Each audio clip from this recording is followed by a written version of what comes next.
wait. And baby, I'm TFC till I die.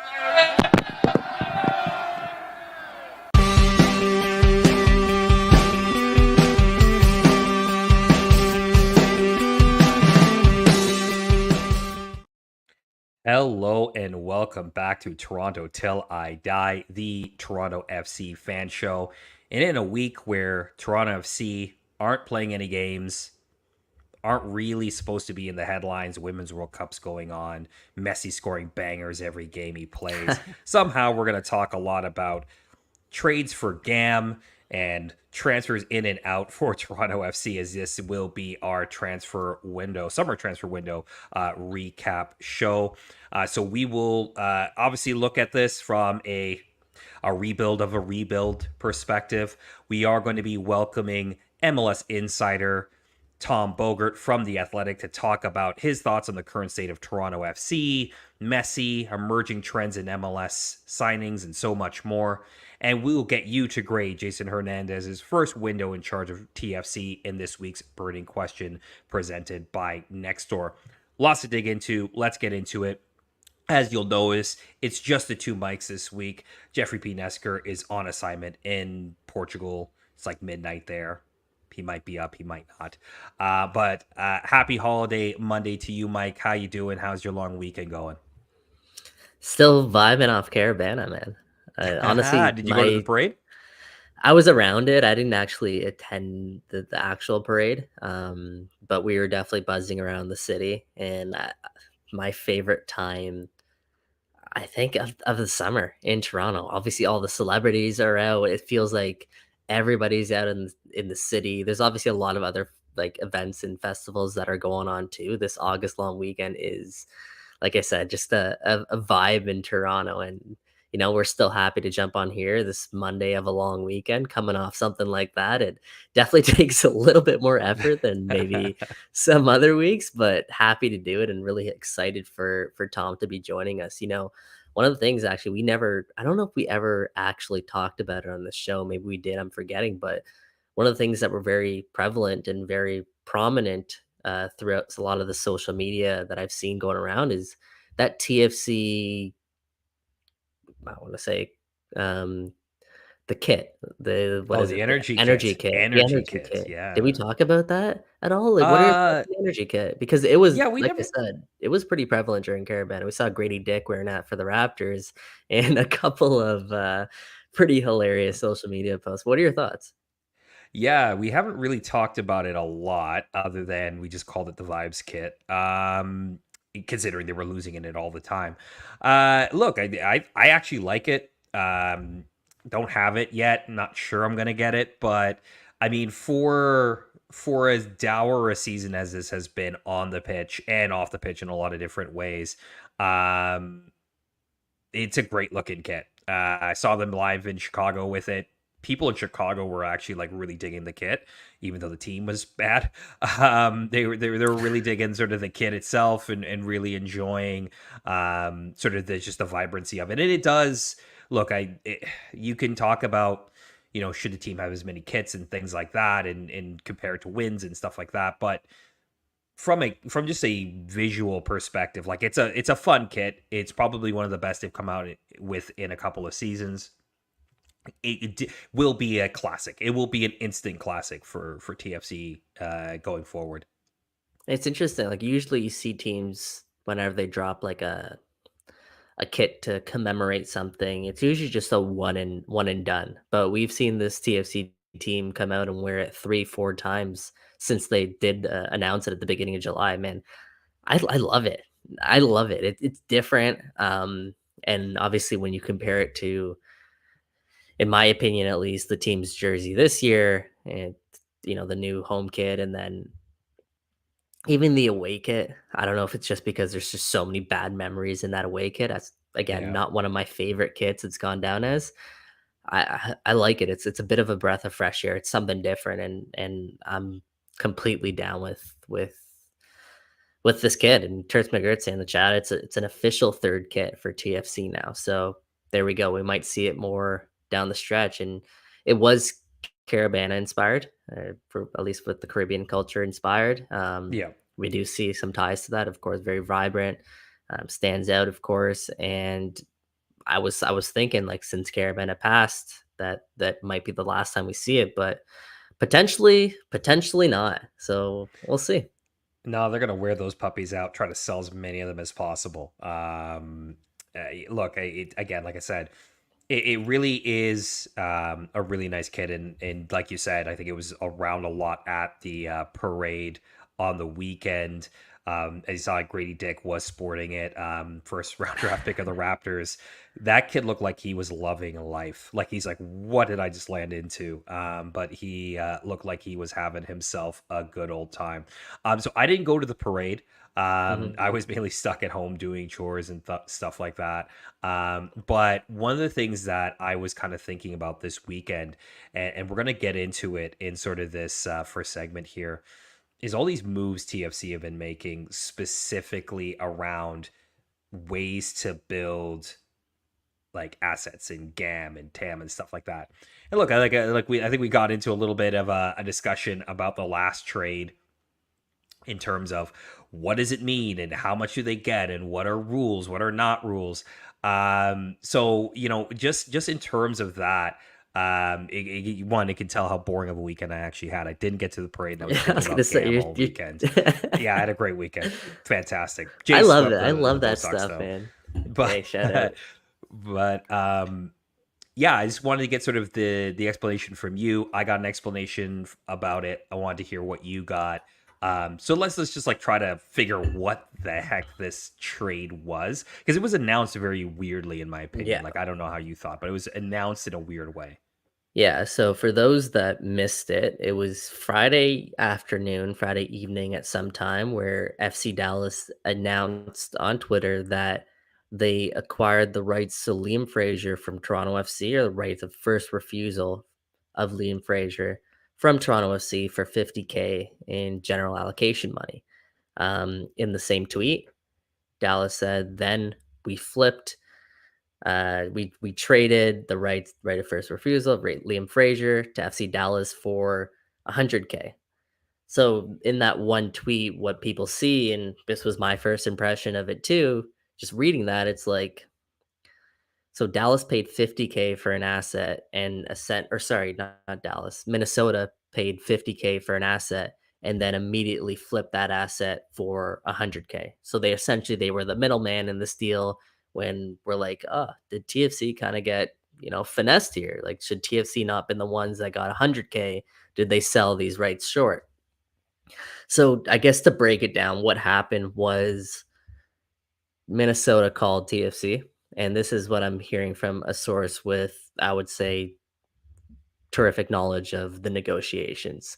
So Minnesota called TFC. They said, "Hey, we've agreed to a deal to sign Liam Fraser." Um, of course, Liam Fraser is still playing in Belgium's second division, so this would have had to have happened before the transfer deadline. And TFC is like, okay, standard 50K is just what we're looking for. That's the minimum you can actually trade in MLS. And if you look historically, that's what the value of these trades go for.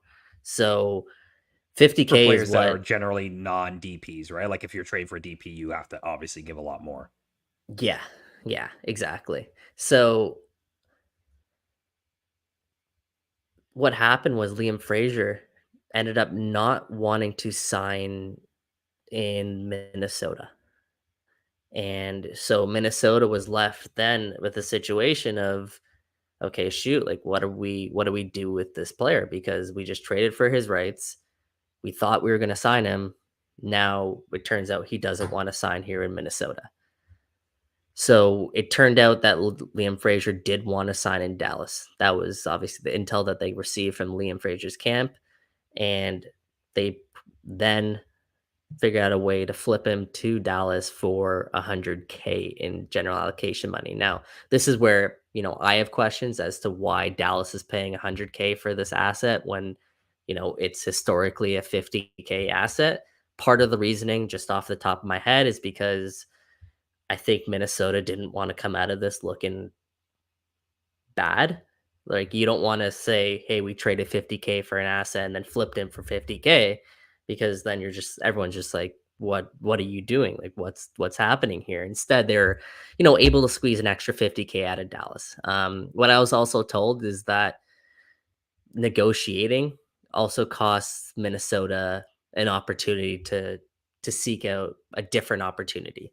So it did actually cost them something. So it wasn't like they just pocketed 50K, which they did, but I think they Yeah. also lost out on 50K there. So yeah, I don't know. It was for very little. It was a lot of talking. Let's just put it that way. Yeah. Yeah, it was. And look, I get it. Like I definitely I definitely got that wrong from I thought that was the not the minimum. I kind of says the maximum. It was actually the minimum. So I'll hold my hand up on that. I do think though that, as you kind of said, for players that are not DPs, generally speaking, like that is the kind of like standard. We don't have really any stakes in this player other than, yes, we had his rights before. He's a homegrown player. Um, and like, okay, just because we have these rules in MLS, which are kind of dumb, all right, like he's no longer your player. We let him go for free 2 years ago. Why are we getting anything to begin with? But fine, that's the rules. We'll get 50K in GAM. I was told that technically part of that 100K that Minnesota comes to TFC, essentially. So they're not like, Whichever way it's you not, look at it, yeah. yeah, like it's 50K not is like they're going to getting, TFC. yes, yeah, right. Like it's not like they're getting 100K and just hanging on to all of it, right? So from that perspective, okay, 50K to TFC, Minnesota get 50K for their time, essentially, which is a weird MLS thing, but it's an MLS thing. That's MLS being MLS. Yeah, no, definitely one that took a minute to wrap my head around for sure. We have a special visitor pop by. This Ooh, isn't Tommy Scoops. This isn't Tom Bogert yet, but no. time to I'll bring him in. I forgot my headphones, boys, and I'm quite tanned.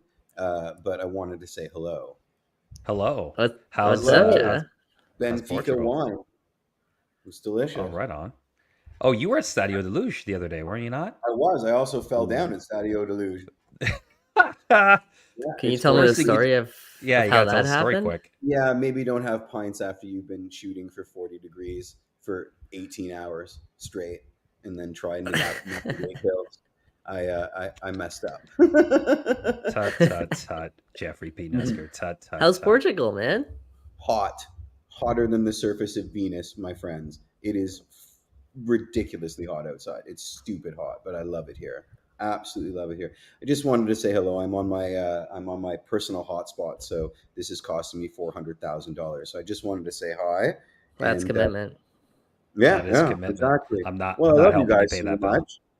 No, no, of course not, of course not. I wanted to say hello. Have a good show, and we'll take it from there. I'll be watching, but I won't be participating because this is costing me a fortune. All right, buddy. We'll talk Have a soon. good time, man. We'll talk Cheers. soon. Enjoy Portugal. That is Jeffrey P. Nesker in Portugal. He's doing like a special on Benfica right now. He's cutting that, which is kind of cool. Dope. Yeah, I know, it's super cool. But let's bring it back to TFC real quick. Obviously, look, part of this window has been about TFC acquiring assets, looking to the future, kind of setting up the rebuild of the rebuild, which is super annoying for any TFC fan right now because you feel like you just went through a teardown, literally just went through a teardown, to only now have to do it again. Just from looking at the lists of incoming and outgoing. So incoming, Cassius Mailula's coming in, Latif Blessing, Franco Ibarra on loan, definitely not staying, or I won't say definitely, but 99.9% not going to be staying after his loan. Prince Osu, who just got signed on, I believe, Friday. Two international roster spots in, which I assume one of them or maybe both will use on Cassius and Prince. And really, if you think about it, at least for 2024, you're probably looking at what, a little over 500 in GAM if you include the Matt Hedges trade plus the 50K in GAM from the trade for the rights to Liam Fraser. And then you're outgoing, of course, Richie Lareya, which we will get to in a second, Mark Anthony K, Io Akinola, Matt Hedges, all on trades. And Jordan Perusa just went on loan today. I mean, this was done probably last week, but announced today and actually made his debut for HFX Wanderers in the CPL this afternoon against Pacific and looked actually quite lively in the few minutes he played. But Mike, what do you think, just with all of this transaction in a small amount of time, what do you think these moves are trying to accomplish? What do you think Jason Hernandez is trying to accomplish with a lot of these moves? Yeah, I think this signals kind of what you touched on at the beginning, is that he wants to create more assets for this team, more flexibility moving forward. It's funny, as you mentioned and you touched on, is when Bob Bradley first took over, that was one of the things that he was trying to accomplish as well. He was trying to create more flexibility. He got rid of a lot of players, essentially dumped the entire first team roster, had to eat some salary during that process too, which prevented him from doing some other things that he wanted to do. But it's kind of the same ilk.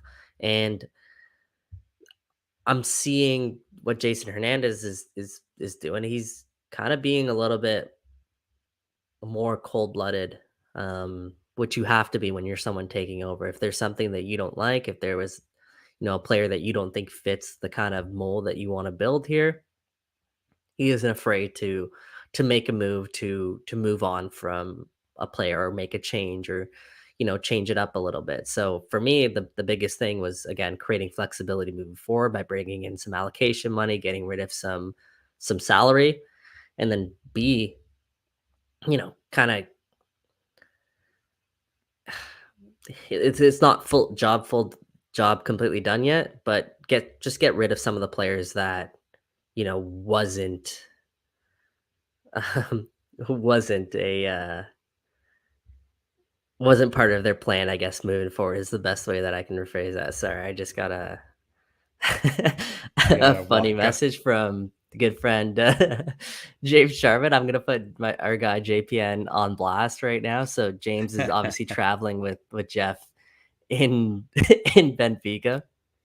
So James just told me, for the record, Neskert is broken into little pieces, blood and flesh everywhere. Yeah, I knew it. I knew he wasn't telling us the whole truth. He's downplaying the fall, was he not? Yeah, absolutely. There's bandages all over his knees. I guarantee it.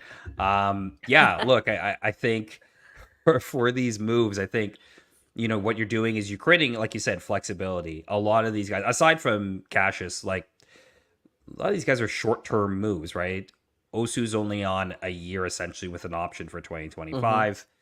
Abaro's obviously, we just talked about, short-term loan. Latif Blessing's done after next season, right? Like, from that perspective, you're bringing in players that aren't really going to cost you down the road. You're going to have some players that you can work with for next season, but look, if they don't work out, it's easier to get rid of them than the current state that we're still in it very much, in terms of long contracts, big money that are really hard to move. And that's sort of the flexibility that we get here. And we've talked about Mac, Io, and Matt Hedges quite a bit in the last couple of weeks, Yeah. but Richie, obviously, for those living under a rock in TFC land, Richie Lareya has signed on a loan from Nottingham Forest to Vancouver Whitecaps, joining Sam Adekugbe as well, to form a very lethal looking wing-back combination in Vanni Sartini's 3-5-2 that he's playing out there out west. But what kind of led to that? Because I think obviously we'd heard from yourself, from John Molinaro, from other people that were connected, that TFC were definitely trying to find a way to bring Richie back. But in the end of the day, it just sounds like there was just a better offer and a better opportunity for him money-wise out west. Yeah, it wasn't actually just only that. So what I can tell people, and without going into too much detail, TFC had some other things in the works, and had they been able to get some of those other things over the finish line before transfer deadline, then I think Richie Lareya would still be a member of Toronto FC. But again, this is a team that's constrained by the salary cap, constrained by the way they've constructed their roster. So TFC were unable to like I said, just get some deals over the finish line. Some things fell apart right near the end, and that ultimately cost, I think, TFC Richie Lareya. So Richie, for his case here, he gets what I would say is a fresh start in Vancouver, an opportunity to go into a more competitive environment in Vancouver at this point right now. And of course, there's the report out there from, the Athletic that state that Richie Lareya, he'll be a cornerstone for Vancouver should they be able to re-sign him at the end of this 6-month loan deal. And that is a key part of the deal. It is a 6-month loan deal. There's no permanent transfer that's done. So we'll see exactly how this plays out for Richie Lareya. This isn't a guarantee that Richie doesn't come back to Toronto. There still is a chance that, let's say it doesn't work out in Vancouver, there still is a chance that Richie does end up back in Toronto. But at this point in time, it seems like Vancouver now has the inside lane into making Richie Lareya a Vancouver Whitecap for the foreseeable future. Let's see how that plays out. And obviously for fans, that's devastating, right? Richie is one of the most beloved and liked players in recent TFC history. Obviously, the reactions to the move when it was announced speak a lot to that. But I guess, from my perspective, I wonder from yours too, is it such a bad thing to lose him right now? Yes, from a competitive perspective, of course, you want Richie Lareya if you can afford him. Question is, can TFC really afford him right now, given sort of what we've just talked about in terms of the moves they were making in this window, trying to create that flexibility? Does bringing Richie Lareya in this window on potentially DP money give you that flexibility? Well, I've always been in the camp that if Richie Lareya had to be a DP, TFC shouldn't be making that move. But the more that I've thought about it and broken it down, like Jonathan Osorio is considered TFC's third DP right now, and maybe there was a way that TFC could have swapped those two roles where Jonathan Osorio gets considered a TAM player, and then Richie Lareya, who's making slightly more than Jonathan Osorio, is considered or labeled that third DP, and then they still spend big on their other two DPs, and that would still allow them to use all three under 22 initiative roster slots. So in that light, I would have loved to have seen a deal get done in a way that Richie can still be considered under the max TAM, I guess we could call it, DP threshold, and so that it would still unlock some other things for TFC. So yeah, this one, whichever way you want to put it, it hurts. Like Richie, the one thing about Richie, he's 28 years old. You'll never question his competitive spirit, kind of the energy that he brings to the team. He sets the tempo in a lot of ways. And, we've seen this team kind of look, like you said, Mike, at certain times, like they give up really easy. They're fragile. Richie Lareya is the exact opposite of that. And there's certain things like, yes, you can go in the transfer market and you could buy really talented players. You also got to identify that attribute of it. And Richie Lareya is both. He's talented. He's a difference maker at a position that, quite frankly, not a lot of people make big differences at in Major League Soccer. But he's also got that heart and that DNA you want out of a player. So yeah, I think this one hurts a lot. I think. Yeah. Well, it speaks to the reaction, right? Like the reaction to him going, especially to Vancouver, right? Going to another Canadian club, obviously that compounds things. But I think the idea that he was the player, that was that guy who would scrap and fight and show that heart, is a big loss for the club. And I don't want to diminish that by saying, like, look, you should probably not sign him as DP right now. You're not in a position to do that, really. And it's a shame. And it speaks, again, to a lot of the decision making that this club has made over the last couple of years. Look, I think at the end of the day, probably to keep Oso, you had to make him close to a DP, if not put him in that For DP sure. slot. But was that the wisest thing to do? And look, it's hard for me to say that because I was the one probably touting, and so were you at the time. That look, we got to sign him. You can't let people like that go from your organization. For sure. But in a league that only allows you so many, unless you're Inter Miami, so many of these type of signings, uh, you got to be smart on how you use them and who are going to occupy some of these spaces. And I think one of the things, and we'll get to it in the burning question, but a lot of fans have sort of said that this is a bit of a failure in this window is because we weren't able to get out of one of Lorenzo Insigne or Federico Bernardeschi in this window. It can still happen. Still Don't get me happen. wrong. Like the Yeah. European window is still very much open, so they can very much still be transferred out by the end of August, or the end of this month, I should say. But I guess, when you look at these moves, both in and both out for TFC, well, like, why make all these now? Like, why not hang on to the roster, wait till the offseason when you probably then get a manager in and then make these moves? Like, why are you sort of trading Mark Anthony Kaye and Io and Matt Hedges? In a sense, well, I mean, you didn't really have a choice on Richie, but, like, why do this now in this window when Jason Hernandez got the job, 4 days before the window opened? Yeah, why Why do it now? wait? Why wait? If they've decided that these are players who, can either recoup assets immediately or could, you know, or isn't part of the future, then why wait? Is kind of the way I would rebut that. So I don't have a problem with them pulling the trigger and making these types of moves right now. In a way, we can look at it and say it's the start of a new era for Toronto FC. The Jason Hernandez era, if that's what you want to call it. Mhm. But there's a lot of people that were at the club that many people thought would still be at this club for a very long time that are no longer at this club. And Yeah, like I've said off the top, I think Jason Hernandez has shown the I'll ability, say it. Balls.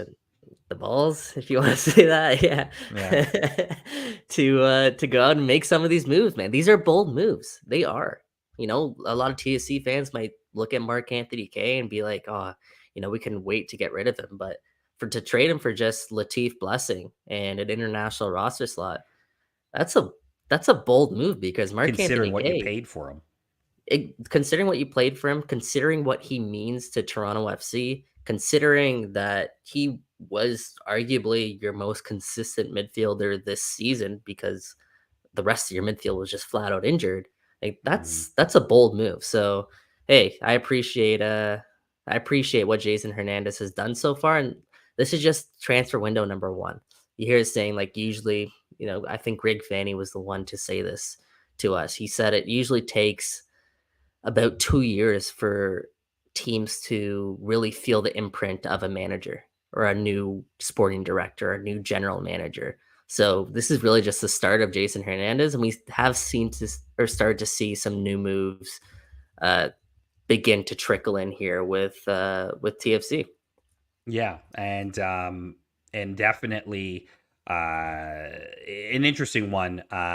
Before we move on here, just Prince Osu. Like, I'd heard Mhm. of them very briefly in Germany. Had played in the youth level for Germany, and then kind of stayed in the second division for the majority of his career. One of those sort of under the radar signings that, especially in MLS, either work really well or tend to be innocuous, and you end up, losing that player. But I just wonder sort of can he be worse than what we kind of have right now? And I say worse, but I mean, like, in terms of just look, we haven't gotten any really production out of the number 9 position, right? So why not give him a shot? One goal is actually what we've gotten out of the number 9 position, or Toronto FC have gotten out of the number 9 position this season. One goal from your Yeah. striker they had like 6 strikers on the roster, and they got one goal, and that was CJ Sapong in his debut. So, the bar is set extremely low right now. And like you mentioned, Mike, it's not a long commitment. He's only signed through next season with a year attached to that. He's not a TAM signing. He's obviously not going to be a DP signing. So it's not much of a risk. What I will say is like the profile of I'm going to call him Prince because that's just a sick name. Um, the profile of Prince. Like, he's a bigger striker. He good hold up play. It seems like will be a target for maybe Lorenzo, maybe Federico if they stay around. Obviously, a target for their midfielders to play off of. He is a similar type of build than that Io had, similar type of build Diamande had, similar type of build of Jesus Jimenez, and obviously a little bit less skilled, but they're bigger strikers who aren't necessarily the fastest strikers. When he gets going, it looks like he has a decent amount of pace. But I guess we'll just see how this one plays out. I don't know enough about the player to really give more insight than that.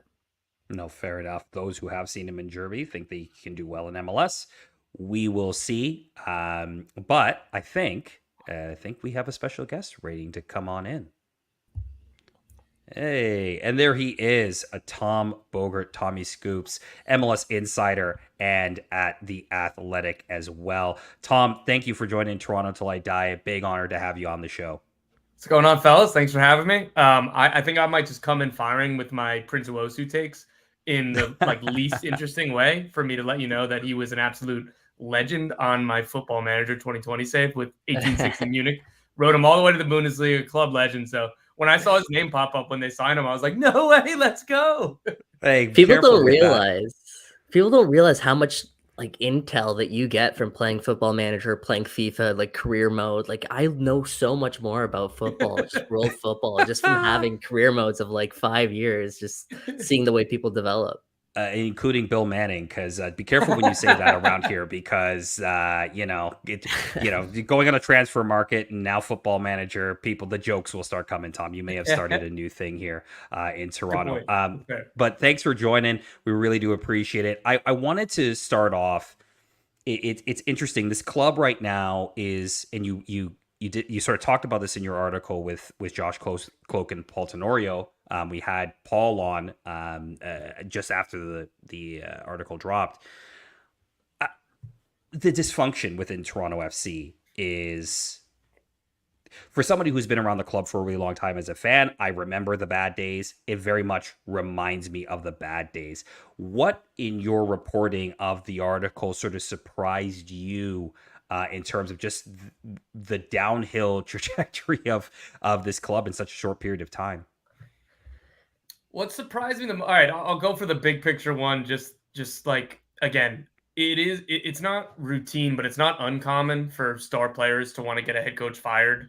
But just how the Lorenzo Insigne and Federico Bernardeschi didn't have much of a relationship with, but we were told that they connected on their dislike of Bob Bradley and distrust of Michael Bradley. I thought, again, just because that's not uncommon doesn't make it any less oh my God, this is wild. But again, the single detail that just comes to mind is just that Federico Bernardeschi had to be reprimanded several times for vaping in the locker room or on a team plane. Just the detail of several times and the detail of also on the plane was definitely very surprising. And we kind of, that was the lighter side. And I was I knew that this was going to be a funny detail or again, it's still an interesting detail.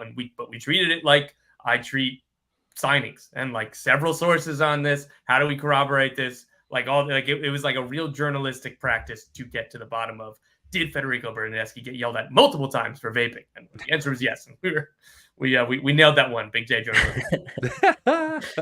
No, that's funny because I was hearing it on the show, but I was hearing the exact same stories, but I would never have been able to frame it the way that you guys frame that story. It was like a soap opera. It's such a drama, like a drama you'd see on television.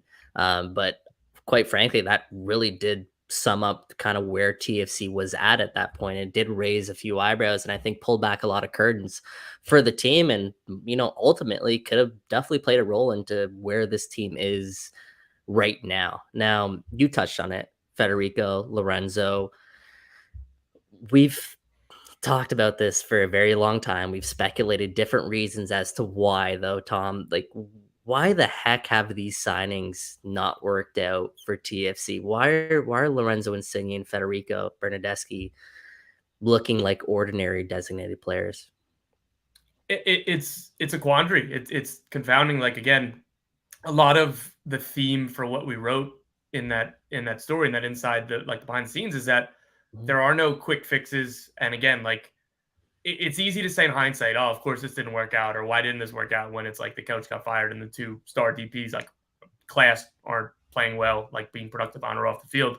So I guess like personalities, mentality, sometimes that doesn't work out. But like overall, like I think a lot of teams would have done this. So it's confounding. I don't understand how these two players in their prime came here and have struggled to this point. Like, I guess you could say you're not totally shocked if, I guess diva stuff or that kind of stuff off the field. But you thought even with that, because they are big personalities, they've achieved a lot, all this stuff, you thought that still the baseline on the field was going to be much, much better than this. It's even thinking back to that debut game against Charlotte, they looked awesome.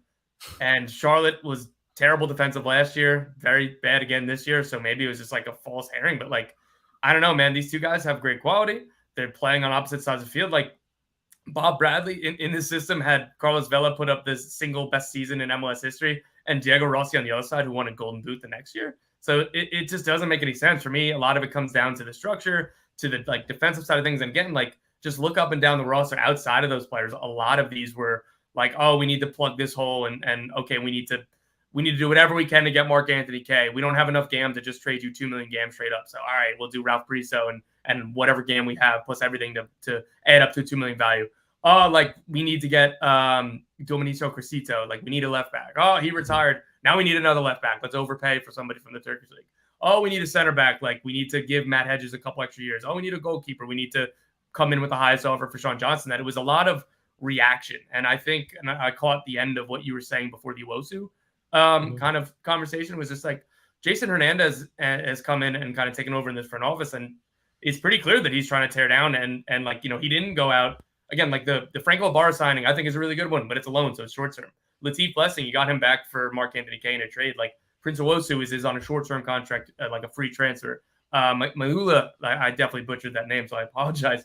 I can't imagine that was a very big fee or a very big contract, right? Like, so he didn't come in and with a promise to Bill Manning and ownership, like, look, I can make 1 or 2 moves, hire a coach, and we're going to be great. Like, I'm sure the plan is like, hey, we need patience. These things aren't going to turn around. And again, like, I do say all of that to say that there is a reality in which just hiring Bob Bradley and signing Insigne and Bernadeschi fixes things. Like they're special players. Like Messi is one of one, but look at Miami. Like they were the worst team in the league. Like it's I don't know, man. Like, I really don't get it. And it's like, again, I'm rambling here because there is no easy answer. Because again, like I don't want to take the easy way out and be like, oh yeah, of course, yeah, we all should have seen that coming because you're playing the result. But like I think a lot of teams would have made those signings.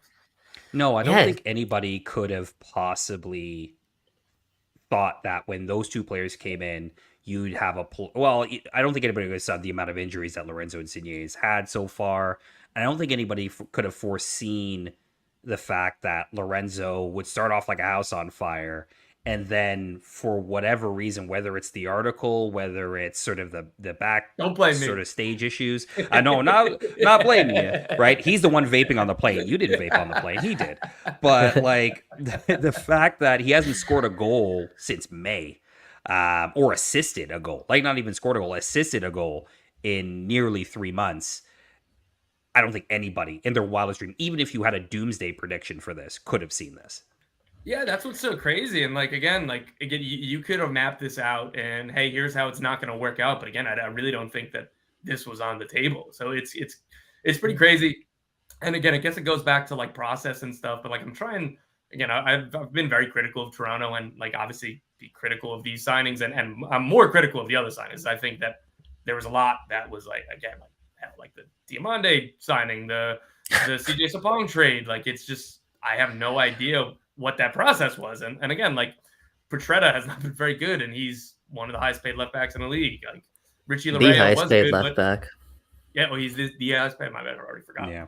That's tough. That's really tough, And then again, Lareya, like they would have needed to keep him on a DP deal. And like maybe they would have done that under the previous regime. Like, I don't know. Like, I think that it was very smart that they held the line. I know, Michael, that you've reported a lot more from the Toronto side on that like they kind of tapped out. We're like, yeah, this would be stupid. Yeah, that would be stupid. Like, so at least that they're making better, but like, even though, so the team got worse the day after Richie Lareya left, but they didn't sacrifice long-term flexibility and just not making a prudent decision just so that they could keep him. So I think that's a good sign.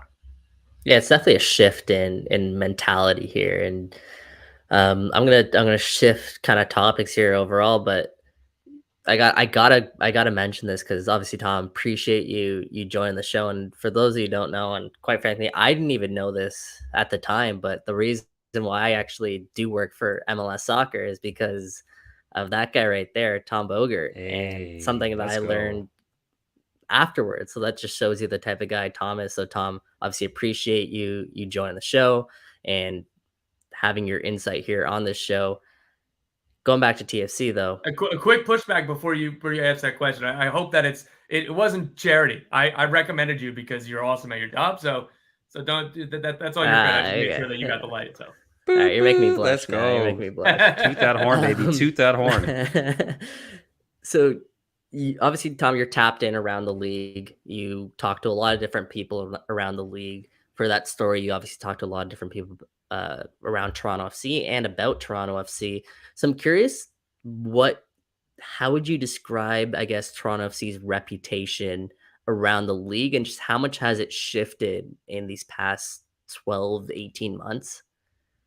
yeah, it's not great. Like we talked to a lot of sources around the league about the article, and I've spoken to people that have had ties to Toronto, whether it was a long time ago or recently, or even people kind of connected to the club, whatever it is. That it's just like, oh man, like that's sad to see that. It's unfortunate. And again, even talking, just to people in the ecosystem around that, it's almost like for like rival clubs looking at the outside of like how it starts, like, oh, like they see the same stuff we do. Be like, why did you sign Adama Diamande? Why did you spend $400,000 for CJ Sapong? Why did you like Raul Petretta? That seems like a steep price. Oh, yep, like that was a steep price. Like they see it from the outside. They read the quotes. They hear like the transfer market stuff, and like they're like one person I was talking to was like, yeah, like it sucks that like this isn't surprising, like in a crazy way.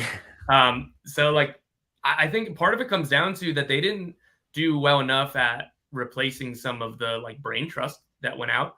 Again, even before Vanny left, like you have Tim Bezbachenko and Issa Tall, Corey Reyes, Sean Rubio. Like just off the top of my head, I know that there's more people that were in the front office that left and that weren't really replaced. Like to the best of my knowledge, in terms of the front office, like I think Jason Hernandez was the only like new addition as some of those people left. Again, I know that Bob Bradley was sporting director, so that was an addition to the front office, but it was his head coach, and the technical director was his assistant coach, and then there was Jason Hernandez, and then obviously Bill Manning with his role. So it's, I guess that they maybe didn't want to overcrowd it, but like again, there was a lot of good folks, and again, that they're working and having success around the league, and that's been difficult. And I think that they're realizing that. I think that's part of the reason why Jason Hernandez got the full-time job pretty quickly, rather than like Chris Leach in San Jose after they fired Jesse Fiorinelli.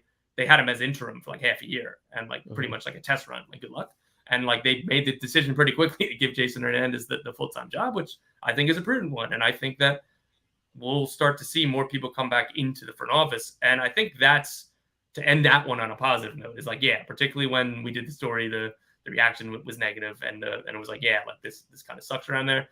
But I think right now people are looking like, all right, like they're taking the right steps. It's almost like, Atlanta's first window under Garth Lagerwey. They made a lot of really good decisions. They had more flexibility than Toronto did this summer. But I thought that they did pretty good at like, let's start overturning the roster. Let's get more financially healthy with the salary cap, with our resources, with assets. And I think that was the first part of what Toronto were doing this summer.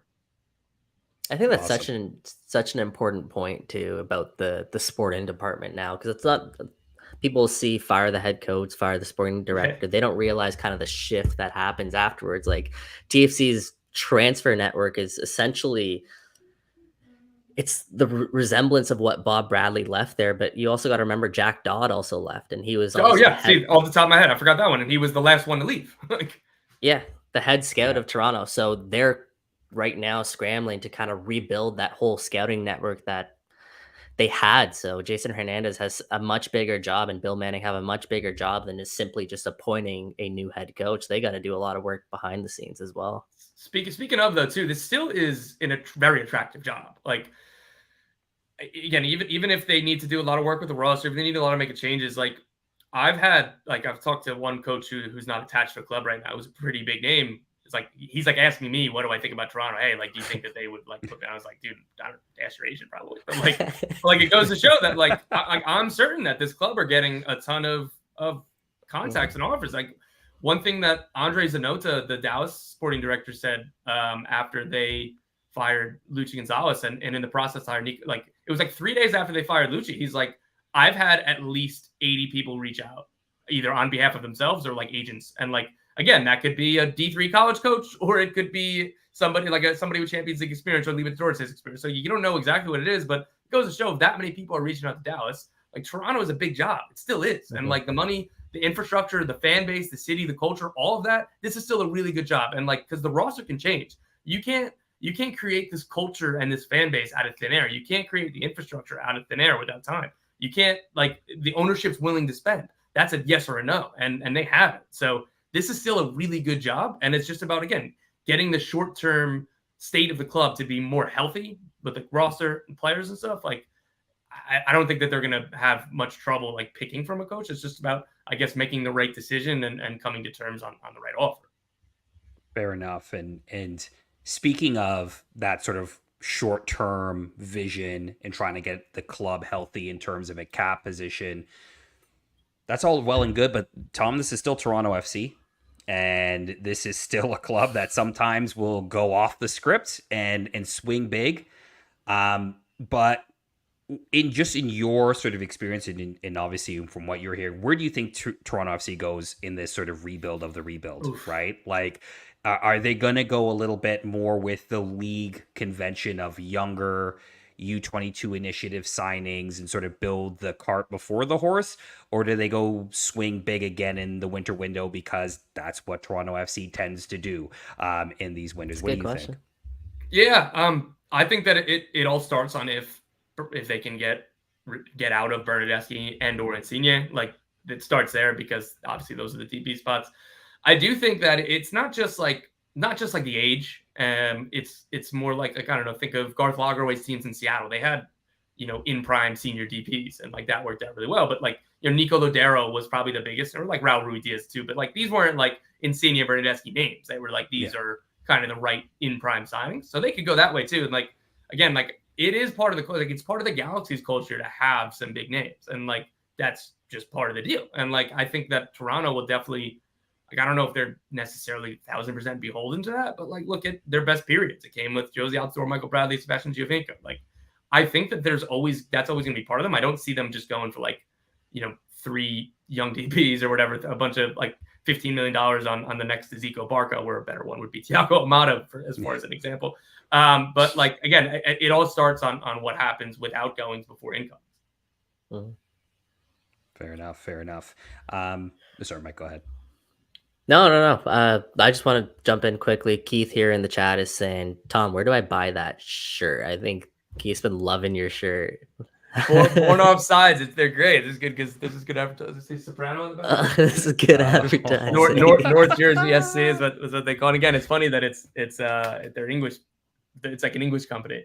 And like, I saw it one day, like, on Instagram, and I was like, bro, this is awesome. Like, I bought it. That's sick. No, I thought it was an NYCFC. No, yeah, no, that's I'm like, yo, you're coming on Toronto Till I Die with some NYCFC. Yeah, I know. But they say doing Kappa kits now? You know something we don't know? The league's doing Kappa kits now? Damn. Actually, no, speaking too tight of that, for me, bro.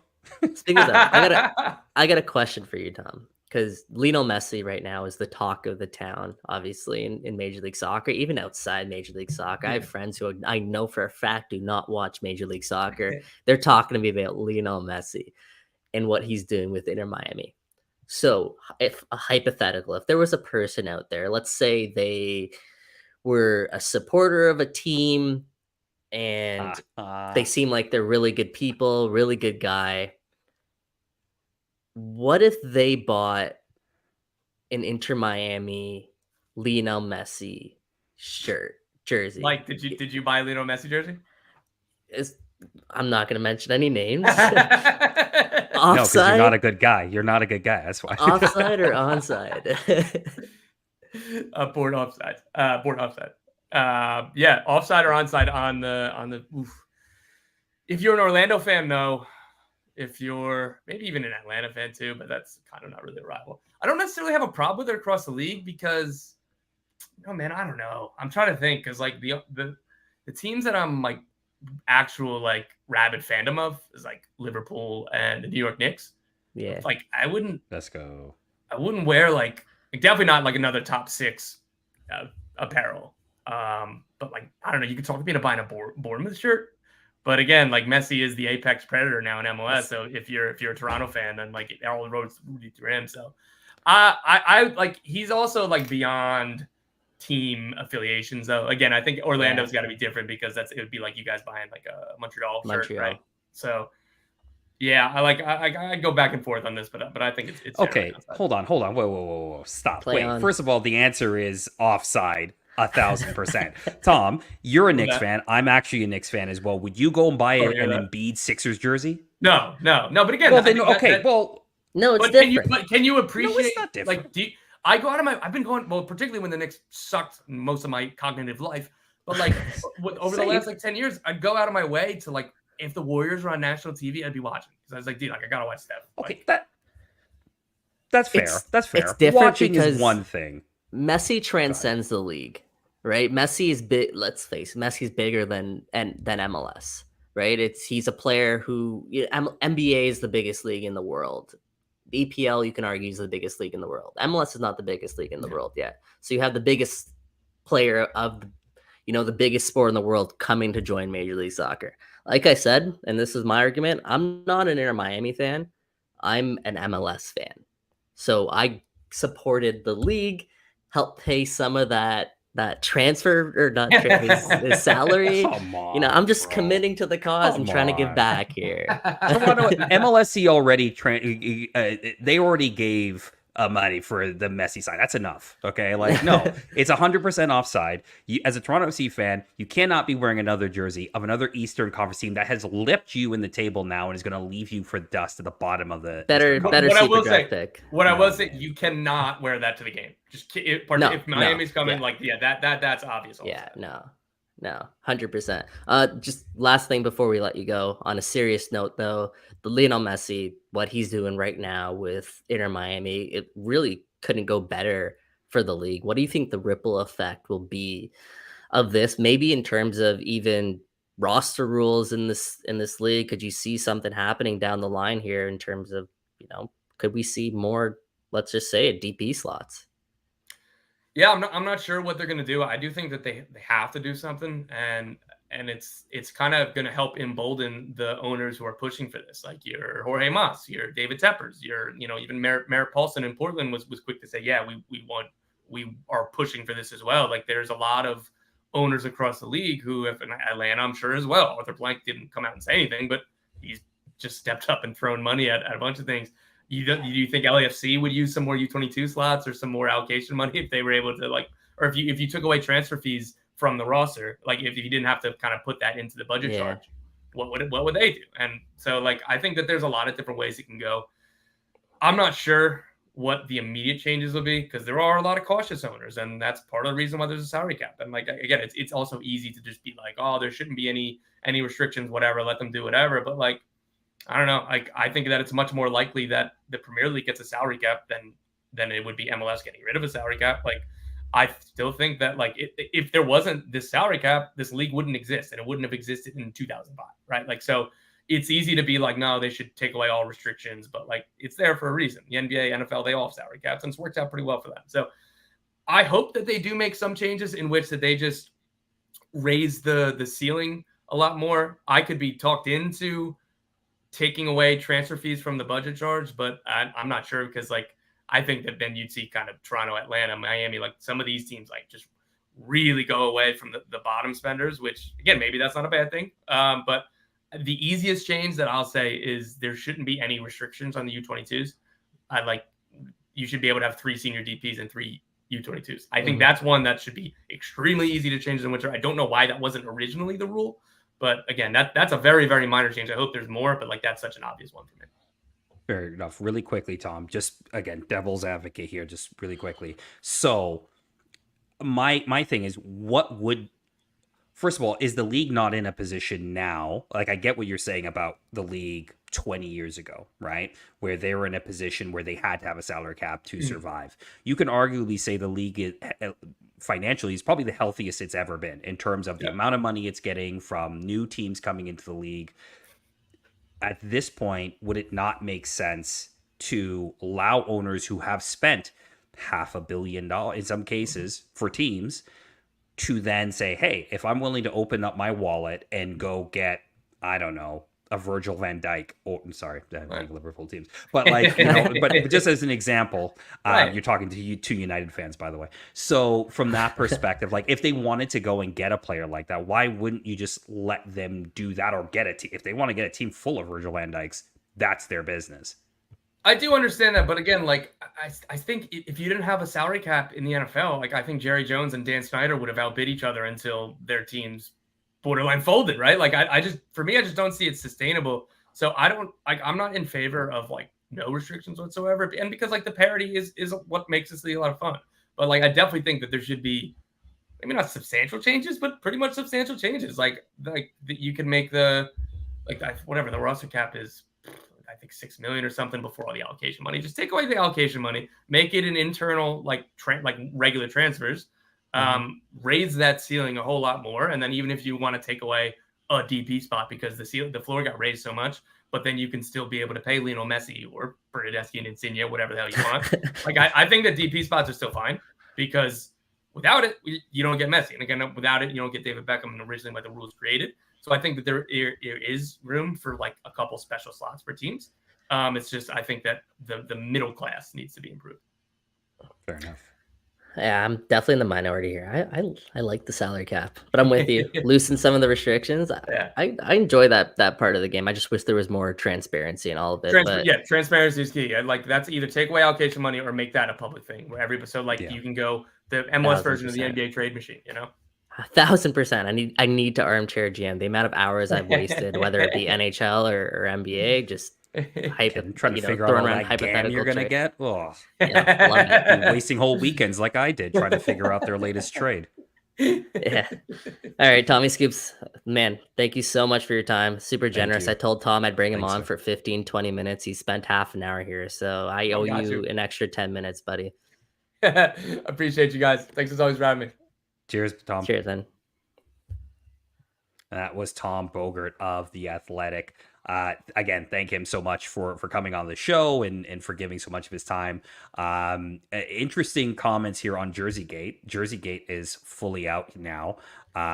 Basically asking, do you go out and well, as a Knicks fan, do you go out buying a Jordan Bulls jersey?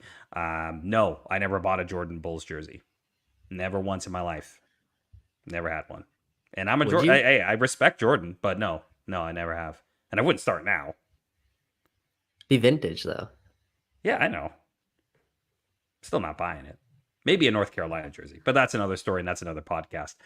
And let's get into it let's cue up the burning question and let's see how you guys rated Toronto FC's transfer window. Yeah, before we do that, I just had to bring this up. G-Money Talks on fire. TTID now holds the ROFR to Tom Bogert, so no other podcast out there can have him on until rights are obtained. Going rate is 50K. Yeah, we'll see if we can actually squeeze 100K out of whoever he's a wants DP Tommy player.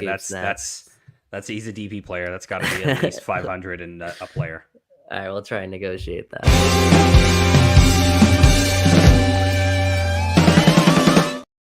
The burning question presented by Nextdoor. Nextdoor is the official community app of Toronto FC. It's used in 1 of 5 households in the GTA. The Nextdoor app is an awesome way to get things done in your neighborhood. We're posting clips, contest details, and other goodies on the Toronto FC fan group, so make sure you check it out. To join the group, download the app or get it at nextdoor.ca. Okay, this week it was a little bit of an unconventional burning question, but we dropped it actually earlier on, I believe, Friday or Saturday. But this one was, how would you grade Toronto FC's summer transfer window? So I'll go into a couple of comments, and then we'll actually give our grades, because we talked about it earlier in the show, but we did not actually give a grade. So Ryan Ireland on the Toronto FC fan group on Nextdoor says he gives it an F. There's so many questions to be asked right now. Big moves need to be made. I don't think think of CPL or smaller moves will do massive changes are necessary, and unfortunately, it starts with the Italians. So he definitely is not a fan of the DPs. He joins the Jeffrey P. Nesker fan club, or hate club, if you want to call it, of our designated players. DJ Kid A on Twitter just says D for now, mainly because it feels like we're being bleeped around by the club. If they can get some of those DPs sent out, then it may be moved to a B. Again, another member on the Jeffrey P. Nesker DP hate train. Joni Martinez on Twitter also says, gives it a D minus. I think you gave it a D minus, or did you give it a C? I gave it a C minus, but that was also before the Prince Owusu signing. So anything you're reading on Twitter is before Prince was announced. This is also true. Matt on Twitter also just says a B minus, so he's a little bit more positive. Ibarra, fine. Locker room doesn't need people that don't want to be there, though. But hey, look, he's, I don't want to say changed his mind, but at least he's coming in, he's playing. K for blessing, cap space move. Mailula is optimistic. A right decision on Richie. They still have Fede, which is a negative. Hedges a good move for all the Gam, and Io just getting something for him was amazing. And then Joni FC on Twitter also just says, if Prince and Mailula turn out to be good, then he'll give it an A. So some negative, some optimistic there in terms of a grade. Mike, you said you gave it a C. Given now that Prince Osu's now a Toronto FC player, does that move the needle for you? It moves it up to a C because they address a very clear and obvious need. They get a 26-year-old, so someone who's not, over the hill, someone who's not too young, a guy in kind of that right area. He's also scored 10 goals in his last 34 matches. It is worth mentioning that, just Prince in general, he wasn't much of a scorer before last season. He actually was struggling to get minutes in a lot of his teams that he's been on, which is another one of sort of the red flags for me right now. He's been on a lot of different teams and he's just 26 years old. So that's never a great sign. This will be his first time moving outside Germany, coming to Toronto, coming to a different country in general. So we'll see how he adapts. But it moves me, like I said, from a C minus to a C, and we'll see exactly how the signings play out. If Prince turns out to be, a constant threat for TFC, like they think he could be, that definitely changes my grade and improves my grade. But for now, I'm definitely skeptical to just seeing how it plays out. As we talked about, there's not much term on the deal, so it is a bit of a lower risk, just signing Prince. So yeah, overall, Jason was put into a tough spot, and there's certain moves out there that are pretty obvious that he could have made, like the Matt Hedges trade. I think it's fairly obvious, a move back to Austin or back to Texas area to Austin FC in exchange for some allocation money. Okay, check. Obviously we like the move because of what it signifies moving forward and how it creates more flexibility for this team moving forward. But I think it was a pretty straightforward deal. Mark Anthony K, personally, I don't know how I feel about that trade. Yes, Mark Anthony K had a really rough go here. I don't think he was close to playing his best football consistently here. May have just needed a change of scenery in general. Latif Blessing, listen, I think he's shown some promise, but the jury's still out. I'm not sure who exactly is a better player, and you're not saving too much cap space by getting Latif Blessing either. So we're saving the year, right, on the deal, because Max deal the went to 2025. 1 year. Yeah, exactly. But who would have been the better player, I guess, over these next 2 years would be my rebuttal to that. And could you have maybe built Mark Anthony K's value up a little bit more and flip him for something more? Because it was just 12 months ago, he was sold for almost $2 million, right? And now you're trading him for another distressed asset. So yeah, I don't really know how I feel about that one. Cassius Mailula, I like it. Young player, going to bring energy, going to bring something new to TFC. The Franco Ibarra one, fantastic player, as we've seen. Still wondering exactly how it really does make sense for TFC to go out and make a move like that. I guess they know that more changes were coming to their midfield, whatever way you want to kind of frame it. So yeah, he didn't have too much to work with, I guess is really long-winded way of me getting to my C grade so far for Jason Hernandez. Yeah, fair enough. Like I think I'm with you on that sort of CC minus grade. Like just in terms of look, I think the outgoings were needed. For Mark Anthony K, look, like yes, of course you could have potentially played him and maybe tried to build up his value. The same times you might have played him and you may have even dipped his value even lower, right? And you're sort of playing that sort of line where when you got him, he's a Canadian international. When you now trade him, he's a guy who can't get into the team right now. And that sort of dips your value a little bit in terms of, that kind of value. And for to get something for IO, anything for IO, even if it's a loan, fantastic, right? That moved me up a full letter grade, by the way. Yeah, fair, right? Like I think we were on the same wavelength there, right? Like just the fact that you were able to move Io, get him somewhere else. Yes, he may come back. Maybe San Jose don't take him permanently, but the fact you were still able to get something, an international roster spot for him is great. Richie's Richie. We were hopeful, but okay, it didn't happen. In terms of the incoming, like Abaro's the only one that sort of I'm a bit of a head scratcher on. I know you and Tom are quite high on him. I am too. I don't see the point if you really don't have any opportunity to keep him, right? And I get it from a sense that you're probably going to lose Max, so okay, but Need you some also assurance, yeah. Sure, but you got Latif Blessing in return who can kind of not play exactly the same role, but can play in the middle, right? And I just don't, unless you're doing Atlanta a favor and this is sort of scratch my back now and we'll scratch your back later kind of thing, right? Which it could be, right? You don't know. That's kind of MLS and how trades sometimes work, where you're bailing Atlanta out of a situation they created. If we're in a situation, they may bail us out at some point. Who knows? But that's the only sort of incoming move where I'm kind of scratching my head saying, is that really the way? But look, I think overall to be able to make the amount of moves they did, create enough future wiggle room for whoever is going to be the new manager coming in, to be able to sort of bring in the players that they want, I think is key. Because look, we've done this twice now.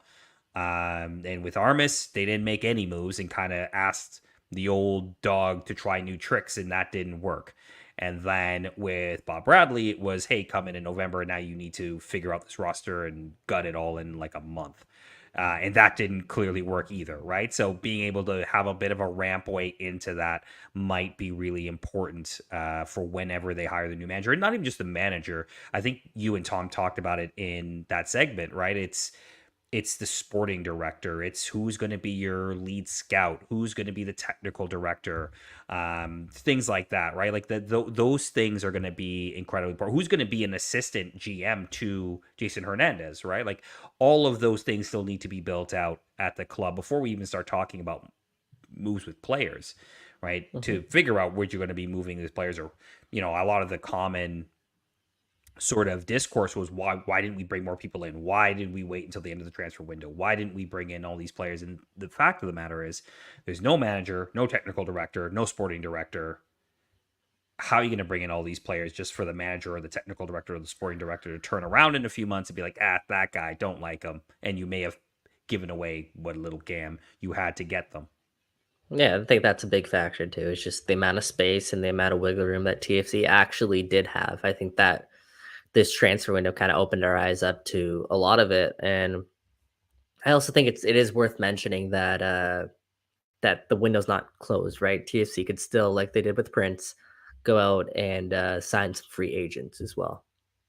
Yeah, absolutely. And, we can continue to take a look at the free market and see what's out there. Again, the free market's always hit and miss to me, in terms, especially this time of year, right? Especially as the European season's about to start. There's reasons why some of these free agents who could be playing in Europe aren't free agent or still free agents at this time. But let's wrap up the show for this week. Thank you again for listening to another episode of Toronto Till I Die. We'll be taking a break, actually. We'll take next week off. There's no games. Enjoy the week. Go outside. do something else. Don't think about TFC for a week. But we will be back with a new episode on August 21st. TFC's first game after the break, the derby against Montreal at home. No immediate pressure after the break. Everything's going to be fine. Don't worry about it. Big favor to ask for you guys. Spread the news about the show. We're growing at a rapid rate. The fact that we're growing, we're able to get somebody like Tom Bogert on this show. Obviously, big shout out to Mike Singh for using his connects to getting him on the show. But that just speaks to sort of the growth of the show. But we want to thank you as a loyal watcher and listener. For those who are listening on the podcast version, share your love of TFC in this show with your friends. Subscribe, follow on all the platforms. We're on YouTube, we're on Twitter, or X, or whatever it's called now. I think we're on Threads. Maybe we are, maybe we're on. I'm not sure. But search Toronto Till I Die on any one of those platforms. Subscribe, hit bells, get all the notifications. That would be awesome. And then, of course, we're also on Nextdoor on the Toronto FC fan group. So once you download that app, find us on Toronto FC fan group, and we'll be posting more of the content there. So for Michael Singh and for me, Mike Newell, see you all on the 21st. Cheers, everybody. Peace.